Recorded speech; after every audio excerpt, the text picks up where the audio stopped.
Hi, and welcome back to Westeros.org's YouTube channel.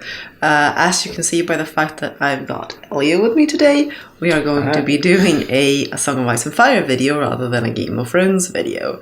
And this was prompted by the announcement from George that the first part of Fire and Blood will come out before the main series has ended. Previously, Fire and Blood has been talked about as only as a post-Song of Ice and Fire thing. So we are going to be discussing a little bit about what we know about Fire and Blood and what we might be able to expect from Part 1 and Part 2. This will be a bit of a quick, dirty video. As you can see, we are not at home. We are on vacation up sort of in the north of Sweden, technically in the middle of Sweden on the east coast. It's north for us. Well, it's north for us, but technically it's right in the middle. Big place out in the middle of the woods, basically, on the east coast. So we're having our vacation and doing some videos on the quick.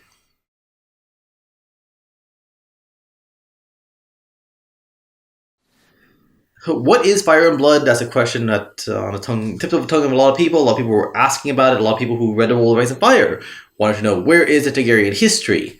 We had a lot in there, but it was plain, but it was a lot more that could have been there. Well, the fact is that Fire and Blood will be a history of the Targaryens from Aegon I, according to George, all the way to the end of the Targaryen dynasty with Robert's Rebellion.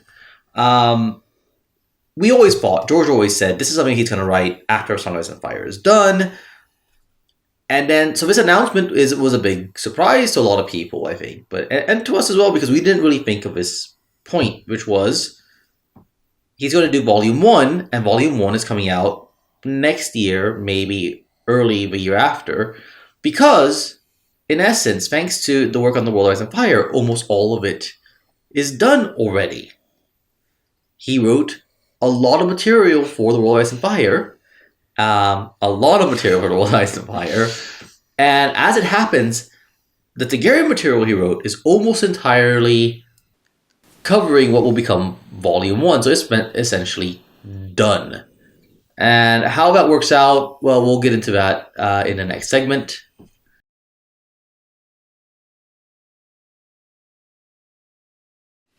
As we said, and this is based on what George has said in regards to this announcement, the first volume, what's going to be Fire and Blood Part 1, is almost done. But how is that possible? Well, we have to go back to the process of writing The World of Ice and Fire to look more closely at that. We've mentioned several times the whole thing about the sidebars that grew into massive texts, and a lot of that was about the Targaryen kings. Not just the Targaryen kings, but those were certainly a big part of it. And when we wrote the sections on the Targaryen kings for The World of Ice and Fire, it was a mixture of pulling information from the books, working with notes that we had since way back from George, and also the new sections that his maester wrote and that we then ended up compressing. In some cases, compressing quite heavily. That's why something like the dance, for example, has been able to crop up in multiple versions with basically bits of pieces taken to make the Rogue Prince and the Princess and the Queen and so on. But there was a mass of material written, especially up to Aegon III. Yeah, I mean, when you look at The World of Ice and Fire, the only bit of Targaryen history that is 100% George, the only section, is the account of Aegon's Conquest. That is 100% his text, and we figured that was the first sidebar he wrote, and it was way longer than we expected. I said, oh, well, we're going to make this one it's special. We'll make it so that fans can see the whole of. But after that, George said, he'll be writing shorter things, hopefully, and it'll be easier to fit them as sidebars. As it happened, that didn't work out. Let's give you some numbers. So the book is about 180,000 words in total. But Targaryen history in that book is about 55,000 words. However, those 55,000 words are, bar the Aegon's Conquest, are compressed by Linda and I, rewritten, or in some cases almost entirely written based on George's notes and comments, From material, George provided over 180,000 words of Targaryen history himself. As in, the stuff that he actually wrote is 180,000 words. And we trimmed that down to 55,000, including some of our stuff. By our stuff, I had to, it's like we wrote the main parts of it, mostly stuff after Aegon III, but it was all based on detailed notes and discussions and such. We didn't make it up. We didn't make it up as such, though. Now, of those 880,000 words, about 160,000 or so, give or take, I did a rough count earlier, is just the material from the conquest to the end of the regency of Aegon III. So you can see there's the vast bulk of material is in that first half of a Targaryen dynasty, up through the Dance of Dragons in the few years after. So in essence, he already has a book on hand. He's ready. He has a manuscript put together, we would suppose, but is at least that long. And it is almost as long as The World of Ice and Fire. I guess the question for a lot of people will be, is it going to get longer in this, in that first volume? I mean, there's probably some bits and pieces he needs to do with it. And there are some edits needed still, probably, this material, because we compressed it. The only bits and pieces that were fully edited were the ones that actually went into The World of Ice and Fire. So there's going to need to be some editing, maybe some fixes here and there. Whether he plans to fill anything out, I mean, it's not strictly clear if he's... That's actually one thing that surprised me when he mentioned that it goes for Aegon the First. I had always assumed, I mean, George has kind of mentioned this at Fire and Blood. Early on, his idea was kind of, it might include some Valyrian history. Yeah. I know a lot of the fans, us included, would like to learn a lot more about Valyria. He did post that teaser image. Yeah, that caused a lot of speculation. And he did add enigmatic, I think, as his choice of icon for it. So, nothing that's known at this point in time, whether that's the plan. There's certainly enough material there to make a substantial volume 1, and it is going to be a volume 1 in that case that has plenty of new material, I should say. I mean, a big part of course, is the dance, and a lot about the dance has come out in various versions. I would say, in essence, almost the entirety through, with some cuts, because the Princess and the Queen is like half of the Dance of Dragons material. Yeah. But it was edited, and they Gardner Dozois edited it to kind of focus on those two characters. Yeah. So certain aspects of the conflict were cut out. So there'll be some new things there there'll be new text recounting battles and betrayals and things that don't show up in The Princess and the Queen, or are mentioned very, very much in passing, because we have to compress that down to like 4 or 5 pages, I think, in The World of Ice and Fire. The other thing then would be that I've lost my train of thought. Were you going on to the Regency, perhaps? The Regency is the big one. That's the big one where you're going to find out Yeah. A lot of stuff. There were some really cool things that we had to cut out and leave on the cutting room floor. I think we cut down Aegon's Regency to like 2 or 3 pages, and it's almost as long as the Dance of the Dragons. It is that long. There are some very interesting political dealings and some very colorful characters, which we really couldn't do justice to in the space that we had. In fact, when we were invited, and I went to TitanCon in Belfast, and that was just before the book came out. What I chose to read, they have a literary night prior to it. So what I chose to read was actually a segment of our material from the Regency period. People seem to enjoy that quite a lot. I think fans will be really taken with how convoluted and how messy and just interesting the Regency period. It is really fascinating stuff. Give some very different views of some characters that you didn't expect them to be like that.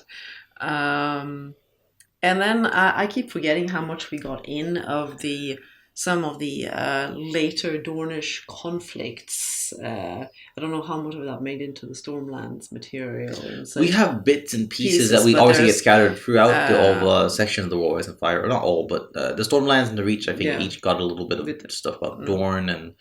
But there should be some more Yeah. of that too. I think that'll. Yeah, I think the other area that could get filled out, and this is the George's history of each of the kings up to Aegon III is pretty complete, except Jaehaerys the First, the Old King, the Conciliator. George has a pretty big gap from his assuming the throne after the death of Maegor the Cruel to, I mean, he kind of jumps ahead. Basically, he can, with just some nods to the good stuff, which is the Great Council of 101 AC and sort of what happened to his children and his heirs and why this complicated. In fact, I don't think we have the death of Balerion is supposed to be in Jaehaerys' reign. George mentioned in passing, and we asked him hey, what happened, and it's not in there. No. So that might be something that gets added. We don't know. I mean, obviously, to some extent, the amount that is written about each king depends on what happens. So yes, Jaehaerys had a long reign. But then, if there's not that much happening to write about, not much, not that. Well, I mean, I'm sure a lot happened, but nothing dramatic or interesting enough. I'm sure George can and will find some things to refer to. For example, there's references to. For example, a big one a lot of people brought up is the First Dornish War, and then it's mentioned that it'll be left to his Aegon's sons to continue the wars and try and conquer Dorne. And then those wars don't really Ines doesn't seem to have a war. No. Maegor fights, so maybe you could some Dornish people, but whether that counts as the Dornish War is unclear. So people wondered what happened to those. You could be seeing sons being used quite loosely, of course, as any descendant. And so Jaehaerys seems a good candidate to have some fighting with Dornish. And of course, later on, you'll have Daemon the Young Dragon. We'll pause there because discuss sort of the second volume, because that's to us the more interesting one in some ways, because I mean for us we already know what's going to be pretty much in the first volume, but the second volume is the one that has a lot of gaps.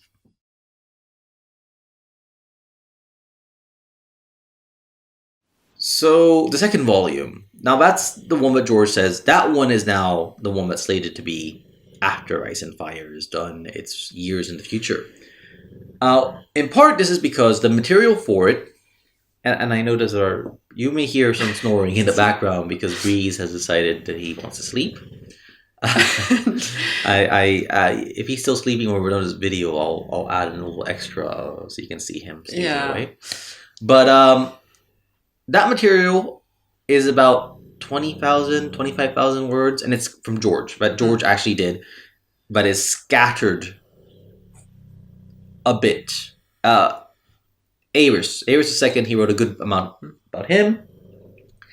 Aegon the Unwary, that's actually a section that we, I think, mostly wrote, but based on his notes. Very extensive notes for that period. Yeah. Focused very much on the mistresses, but George did add some stuff there. There was also Aegon V. That's the one where we had that conference call, and George gave us a lot of notes, and we wrote it. And passed over, giving us some notes. And said, some of the notes said, no, you can't share that, And then when it went back to him, and he sends it back to us, and suddenly all those things he said not to share, most of them showed up again. True. Anyways. But there were also things that he said, I won't tell you about that on the conference call. So there were things we were told, but not told to share. And then there were things he wouldn't even tell us. And I don't think those got into the book, but I'm guessing that is for Duncan Egg, probably. Yeah, that's it. And so that's part of the question of why it might be years in the future. George decides that some of these things he really wants to tell in the Duncan Egg stories first. But Daemon, the post-Regency material immediately after Aegon, Daemon the Young Dragon, Baelor the Blessed, Viserys, and to some degree Aegon the Fourth, and Daemon the Good.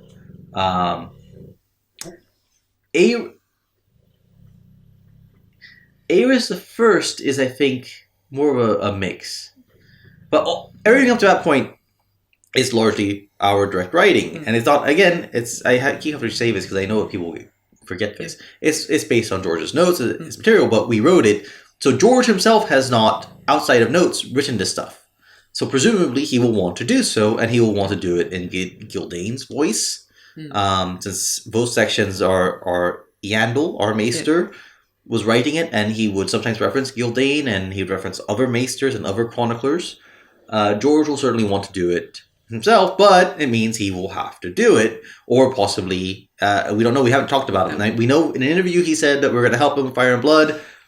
For the first volume, since he's pretty much written all of it, our help will be pointing out some things that, continuity issues and so on. There are a couple of bits that made it from... There are some things that have happened after Duel Lies and Fire, like the publication of the Rogue Prince, that introduced some potential things, and we'll talk to him about that. But it'll be George's book. We are not going to be co-authors on Fire and Blood Volume 1. Volume 2, well... We don't know. We haven't talked to George about it. No. We have no idea what the plan is. But and so this leaves, I guess, to discuss a couple more topics. So let's call a new segment here.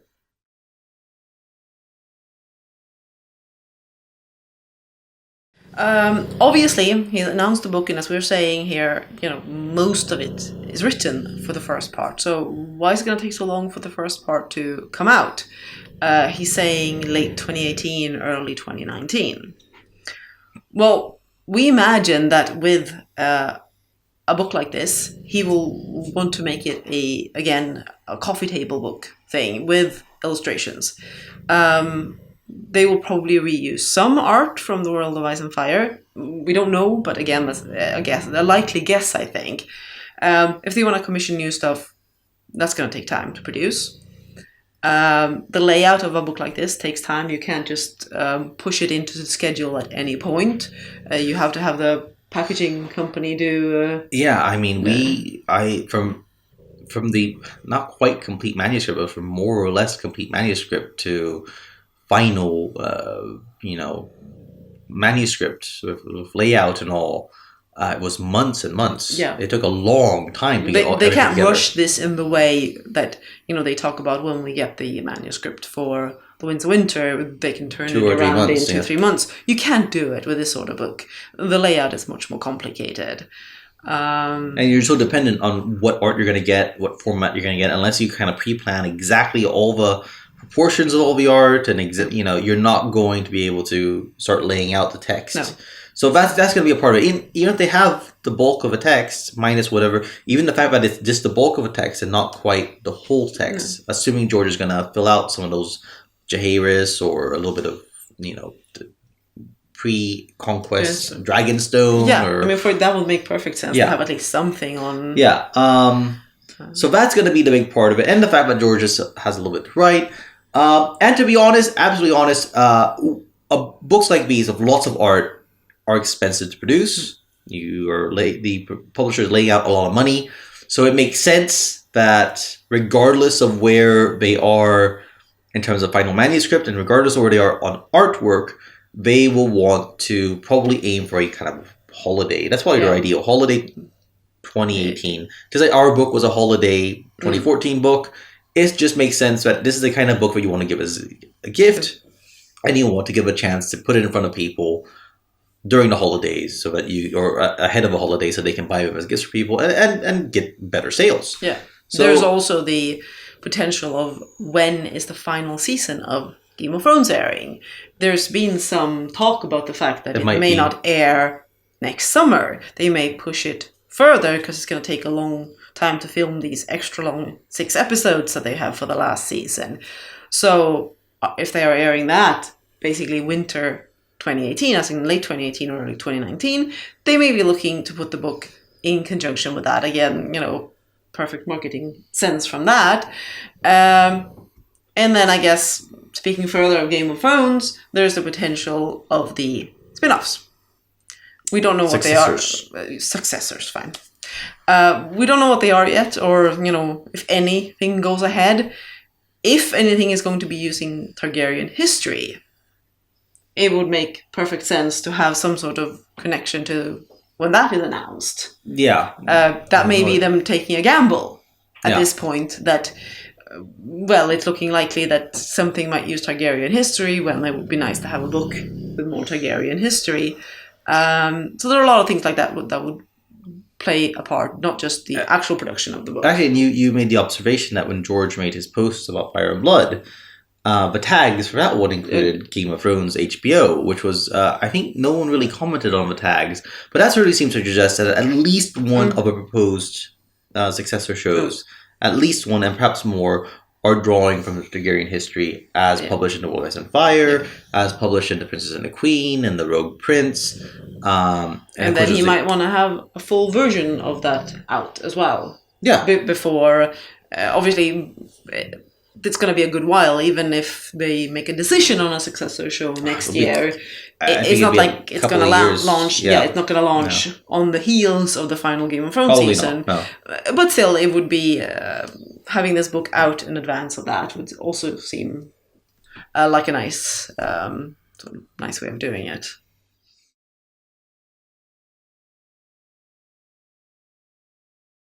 This leaves the last question that a lot of people had after it, which is, where is the Winds of Winter in all this? If George is writing this and oh my gosh, he's never gonna bother sitting down. Okay.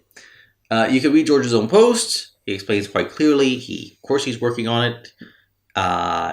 In his dreams, he thinks it's possible that it will be done next year. And he kind of envisions a possibility of having 2 books out in the same year. The Winds of Winter and Fire and Blood Volume 1. But it's absolutely true that he says that is a hope. He doesn't know which one comes out first at this point. No, and he doesn't know that the Winds of Winter will be done by 2018 either. No.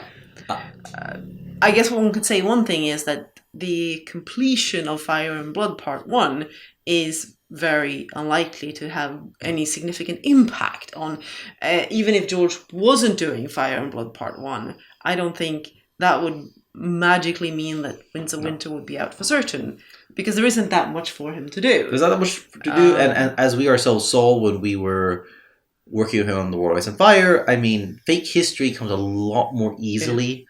It's fun. It probably triggers different parts of the brain than sort of the complex dialogue and character development and sort of thematic development and tying things together. Fake history, George doesn't have to worry about having readers become deeply concerned about a single character and becoming deeply knowledgeable about a single character. It's a sketch of history. So if he decides, I'd like to have this person do this crazy thing, like, who's going to say it's impossible, George, because over the last 1,000 pages you've established. So it's easier to write. It's much more straightforward. Yeah. It's much more of a world building process, and a lot of writers divide up basically world building is a separate process, separate approach from the actual writing, and often something that you do in sort of downtime between. You're using it to regenerate some energy for the actual writing. So no, it's not what's having any impact on when The Winds of Winter is coming out. Although it would certainly be very nice to have them both at the same time. It would be, I don't think a lot of things to discuss, a lot of things to pick apart. Don't think anyone think it's lovelier than George. He's perfect to be done with The Winds of Winter. Yeah. But I think our thoughts on why The Winds of Winter is taking as long as it has is probably for a separate video, which I don't know what we're doing, because there's lots and lots of speculation. And one of the things that's quite clear is that George dislikes how much time and energy is spent on the fact that he's not done. Well, who knows? There's so many people around the world who aren't done with their work at this moment, and no one seems to care except about his. Yeah. Obviously I spent 10 years on getting a paper done once, a 40-page paper that I got stuck on. So it's trivial was comparison, but you can get completely stuck on these things. Yeah, there was that recent interview with George where he was talking about he was asked about Hunter's Run, a novel that he did with Gardner Dozois and Daniel Abraham, and the origin of that was it was a novel or a story Gardner Dozois was writing, but he got stuck on, and for years he was asking various people to try and finish it. And then George said, "Oh, I think this should be a novel," and they started working on it as a novel, and then they both got stuck with it. Reese, are you going to join us? Yes, I think we are getting some company for the video. Hello. We're soon done, buddy. Yeah. So with that, I think our co-star has decided it is time. We are indeed done. I think Reese has decided that we probably should do something more outdoorsy. He loves it here. He's been down swimming on our private beach in the morning. And I believe I've promised him some training and some tracking today. So until next time. We'll do some more up here. So you'll probably see more of us and him.